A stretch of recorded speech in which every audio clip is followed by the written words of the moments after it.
It'll be one to go this time by. Coming to the green, buddy. Coming to the green. Let's go get him. Go, go, go. Dig, dig, dig. Go, go, go, go. Get your motor running. Head out on the highway. Go. Good morning, everybody. Well, Ron Hornaday's been in the news the last couple of days, so we're here this morning to help clear the air. Ron, as most of you know, or some of you know, is a pretty candid guy. And from NASCAR's perspective, we appreciate Ron's candor, as well as the openness of his car owners, Kevin and Delana Harvick. The Harvicks have been very active when it comes to substance abuse in our sport.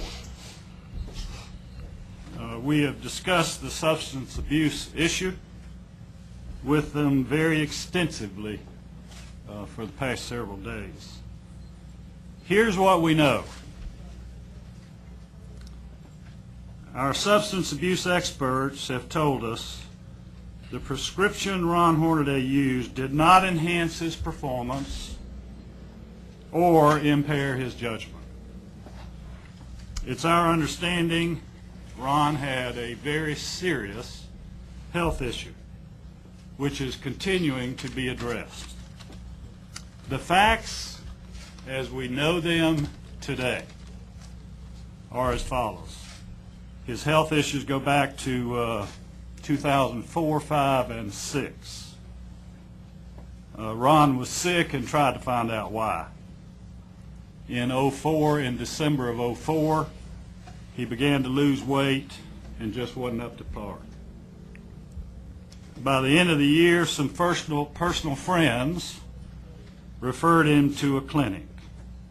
Following blood test and consultation, he was given a testosterone cream prescription.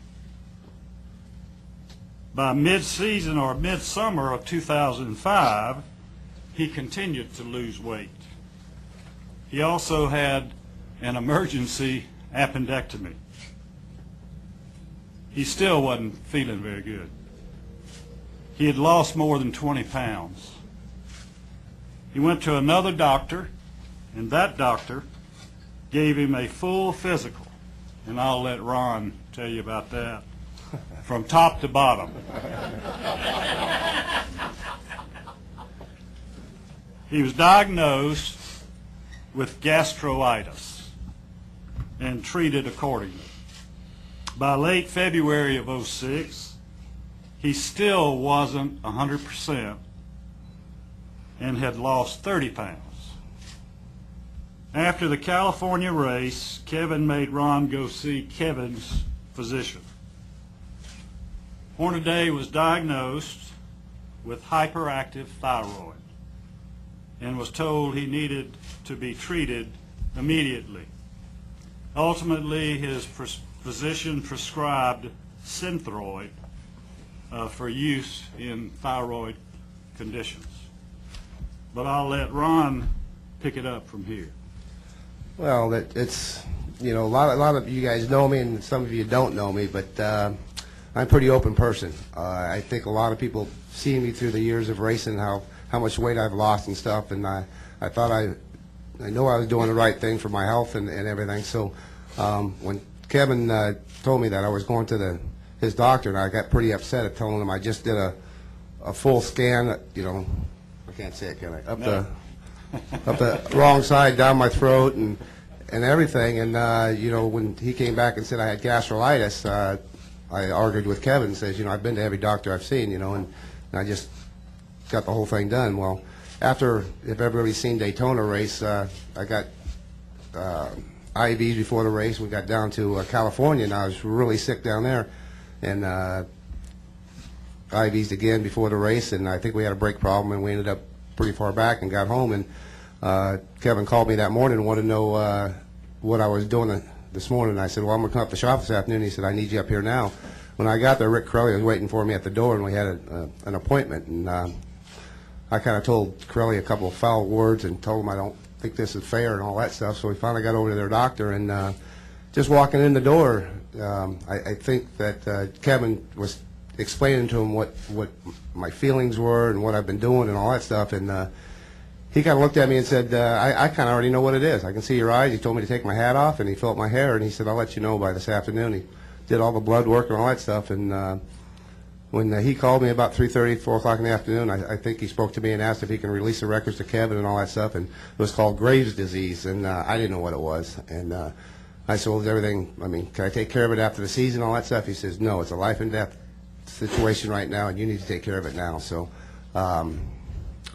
went 4 or 5 days where they take you through there, check you what you eat. You go that morning, that afternoon, that morning, that afternoon for 3 or 4 days, and they take a little pill, and I don't know what it's called, nuclear or something or other, I don't know. And when the nurse brought it in there, she opens this little vial up and opens it up and drops a pill down my throat, and couldn't see my wife. She couldn't come around me for 48 hours and the whole deal. And now you got to keep going back to the doctors. You know, for the first 2 years, you got to go back every 3 months, and right now I'm every 6 months. I got to see the doctor and take blood work, and they prescribe medicine, Synthroid, to.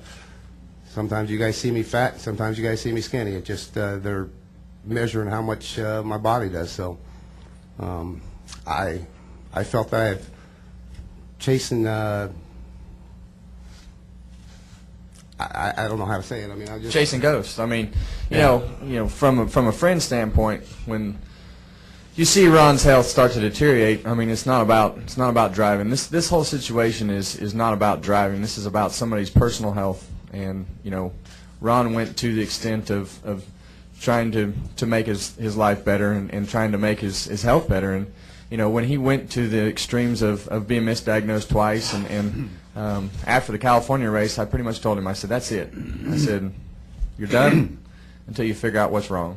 So from an owner standpoint, you know, that's, you know, maybe that's not what I should have done or how I should have done it, but from a friend standpoint, that's how I did it. Well, I don't know if anybody's seen the championship speech I gave. I may thank Kevin Delaney not only for winning the championship, but helping with my life and all that stuff, and that's kind of what I meant of I could have going down the same path and thinking it was gastritis and keep taking these little pills this doctor was giving me for gas or whatever it was, and I probably wouldn't be here. So Kevin Delaney, I owed everything to for making that phone call to set up with their doctors. We're going to open it up for questions. Mike? Ron, Mike Clay, Washington Globe. Can you just describe how you're feeling now, and can you just describe how you're feeling now, and do you feel like you've gotten the situation under control, and have you regained the weight that you've needed? Oh yeah, I mean when I came back with Dale Earnhardt in '94, '95, I weighed 200 to 205, and that's where I sit right now. So my belly knot might show it, but I feel fine. I felt fine before, but I started losing weight, and the real part was I got the shakes real bad. So I felt fine then, other than just losing weight and got the shakes. So a little tiredness and stuff like that. But I mean, heck, I'm 50. I'm going to be tired now, so it don't matter. Jim? Jim Uttershaw, Observer. Jim, this is a couple of short questions for you. One, is there any NASCAR involvement with what Ron did at this point? Is it over and done with, or wasn't an issue to begin with? It's over and done with. He's cleared to race. We don't see where Ron did anything wrong. Our substance abuse policy is based on reasonable suspicion. And if you talk to physicians, which I would encourage you to do, on a case-by-case basis, depending on what a person's condition is, then there are prescriptions with all sorts of substances that are used for treatment, and in some cases those are acceptable. And in Ron's case, it was back in '04, '05. It's over.